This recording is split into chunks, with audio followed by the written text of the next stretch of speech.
Let's talk about the supply chain situation, other topics with Transportation Secretary Pete Buttigieg. Mr. Secretary, thanks for being here.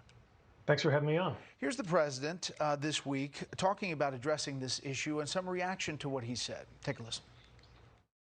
By staying open 7 days a week through the night and on the weekends, the Port of Los Angeles will open over 60 extra hours a week. Today's announcement has the potential to be a game changer. With all due respect to President Biden, what he just ordered is too little, too late. Whether the ports are open 24 hours a day or 48 hours a day, you cannot get labor. If you cannot get labor, you cannot get trucks, you cannot get those merchandise out. And even if you get them out, it's going to be too late for Christmas. What about that, Mr. Secretary? Is it too little, too late? What's been going on? No, but as you heard, the president said this has the potential to be a game changer. It's going to have to be part of a number of steps. As the report just now showed, a lot of this is not just about the issue of how long the ports are open, which is a big deal, but it's also about the availability of trucks, of chassis, and of truckers to drive them. Look, truckers have been on the front lines of this entire pandemic. They want to be paid well. They want to be respected. And we do have an issue with a shortage of truck drivers in this country. We have issues with whether the different players on the ports are coordinating with each other, which is why we've been pushing for more data sharing.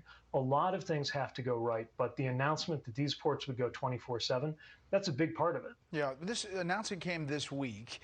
Jen Psaki from the White House briefing room said it had been worked on for months, but you could see this coming down the road for a while, couldn't you, Mr. Secretary? Well, yeah, I mean, let's work backward from this week's announcement. LA announced that it was going 24/7, but a few weeks earlier, Long Beach had announced their pilot to do that. Now, as you can imagine, a port that massive, flipping to 24/7 is not something you can do overnight. But that work began in July when I convened pretty much the entire ecosystem of supply chain actors who work around those West Coast seaports. Those two ports, by the way, represent 40% of the container traffic into this country. And one of the ideas that emerged from that gathering, one of the action steps that we wanted to pursue, was to expand those hours. You could wind the clock back even further to February, the month that I got this job, and that's when the president, looking ahead, signed that executive order calling for there to be new levels of urgency around the supply chain. Now, obviously, these issues didn't emerge overnight, which is why not only do we have these near-term steps that we've been taking and coordinating with the private sector on, but also the need for a comprehensive infrastructure bill, the president's infrastructure vision, which includes $17 billion for our ports. Well, I'm glad you mentioned that because as Transportation Secretary, you're concerned about ports and bridges and all kinds of avenues of transportation. Why not move the infrastructure bill that has that in it that the House hasn't voted on? Because the other bill is still being negotiated and debated between Democrats. Well, we're for both of those bills. I'm a transportation secretary. I'm also a new father. And I believe that the president's overall vision of making sure that this is a country where it's affordable to raise a family and making sure that we're supporting Americans with health care and making sure that we deliver on these infrastructure needs, all of these things fit together. And by the way, since we're talking about inflation, remember, for example, when Moody's Analytics analyzed the effects that these pieces of legislation could have on easing inflationary pressures, they were talking about the entire package. Part of what's going on in our economy, part of what's creating a lot of pressure right now, is issues of labor supply. Those get better if, of course, we beat the pandemic and if we make it easier to get by in this country and make work pay. Right. Well, first of all, congratulations on your new babies. But I guess there are some moderate Democrats up on the Hill who are saying, listen, we have the bird in the hand. Take it now. There are good things in here. Republicans have signed on to it. Why don't you as an administration push for that?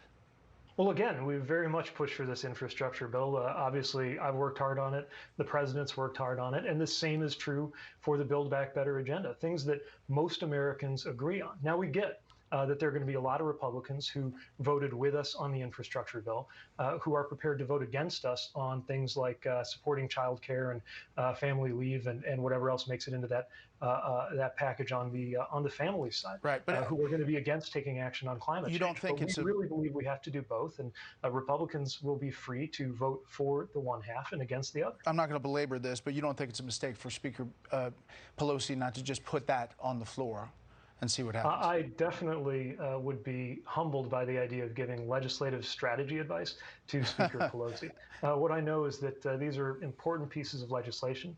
They're part of a shared big picture that the president has for how to bring our economy back and not just rewind to 2019, but as he always says, build back better, make this a better, safer, more secure country to live in for the rest of our lifetimes and our kids too. There are some critics of the administration who say that the inability to get truckers, for example, is a direct result, the inability to get labor, of unemployment lasting for too long, of this administration not acting differently to inspire those workers to get back on the job. How do you respond to that? Well, it's a very interesting idea that in many ways is freshly disproven because a lot of those benefits ran out and we did not see the kind of effects of people rushing to return to work that you had a lot of those commentators confidently predicting just a few weeks or months ago. So I think what this shows is there are deeper issues. Even if you very much want to work, if you can't get childcare, or if you're worried about your physical safety because we haven't beaten the pandemic, those are going to be drags on labor supply, which is exactly why the president has been focused on those kinds of issues. But if these bills don't get through because of this back and forth between progressives and moderates, what's the next step for this administration? What are you going to do action-wise beyond what you're doing right now? Well, look, we're going to get these bills through because it's too important for the American people. And again, Republicans are welcome to join moderate and progressive Democrats on making sure that happens, although I know that's perhaps not likely. Well, there are Republicans on the infrastructure bill, Mr. Secretary. There are Republicans on that bill. And if you put it on the floor, it might pass.